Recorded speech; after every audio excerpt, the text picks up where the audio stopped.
Bonjour, je suis Véronique Batton, directrice du Grenier à Sel.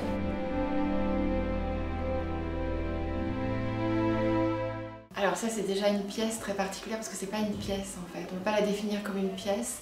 C'est un spectacle hybride qui fait appel à différents types de technologies en fait. On est à la fois entre le cinéma, le théâtre puisqu'il y a des comédiens, l'installation puisqu'il y a une technologie qui est la réalité augmentée.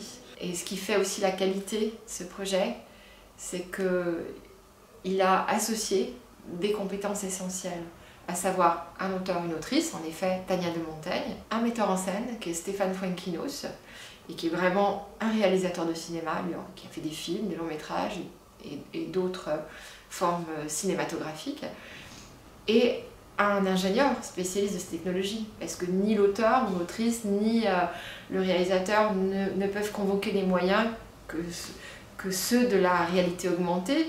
Vous voyez d'ailleurs ce que sont ces moyens, c'est vous devez chausser les lunettes qui ne nous coupent pas du monde dans lequel on est, c'est pas de la réalité virtuelle, on est dans notre propre monde, univers, dans une salle par exemple.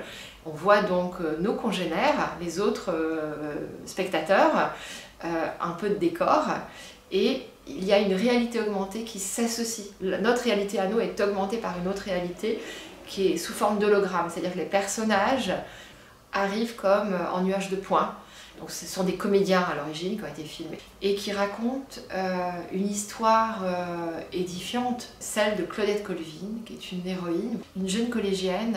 Alors on est dans les années 50, en Alabama, en pleine ségrégation. Cette jeune collégienne refuse de céder sa place dans un autobus à une femme blanche qui le lui demande.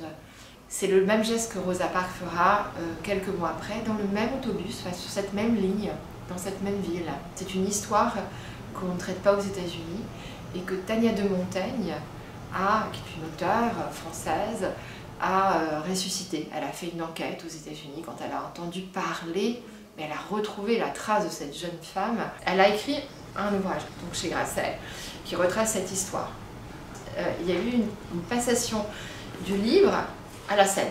Nous déjà, on défend ce type de forme hybride, comme je le disais précédemment, parce qu'il y a des enjeux à la fois de création, c'est-à-dire que quand un metteur en scène s'empare de ce type de technologie, et qu'il l'utilise bien, à bon escient, c'est pour, au fond, l'aider dans sa narration, c'est-à-dire donner des possibilités d'écriture de narration, plus que d'écriture, de narration de récits supplémentaires. Ça, c'est le premier enjeu.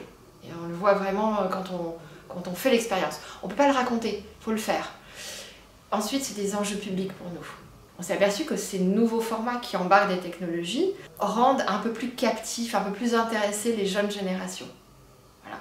Et donc c'est pour faire venir ces publics jeunes, pour les intéresser un peu plus à ce qu'est une narration sur scène, que moi je trouve que c'est important de défendre ces technologies, enfin en tout cas ces formats, pardon, ce type de propositions artistiques qui sont très innovantes par ailleurs. Celui-ci est une vraie réussite. Il y en a beaucoup qui n'arrivent pas à aboutir vraiment. On en a diffusé quand même déjà quelques-uns qui ont des jolies narrations. Celui-ci est vraiment un aboutissement. Il a été financé en grande partie par le CNC, mais aussi par d'autres moyens. Il y a une maison de production qui s'appelle Novaya. Bref, c'est devenu vraiment un spectacle modèle. C'est la première fois qu'il est présenté à Avignon.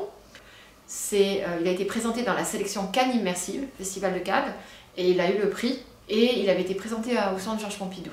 Il a aussi été montré à l'étranger. Désormais, vous êtes noire. Vous êtes une femme, donc moins qu'un homme, et vous êtes noire. De pouvoir entrer dans l'histoire, parce que c'est ça. Finalement, les hologrammes, ils sont à côté de nous quand on est dans le spectacle, et qu'on peut construire comme on veut, par nos déplacements dans l'espace, l'histoire.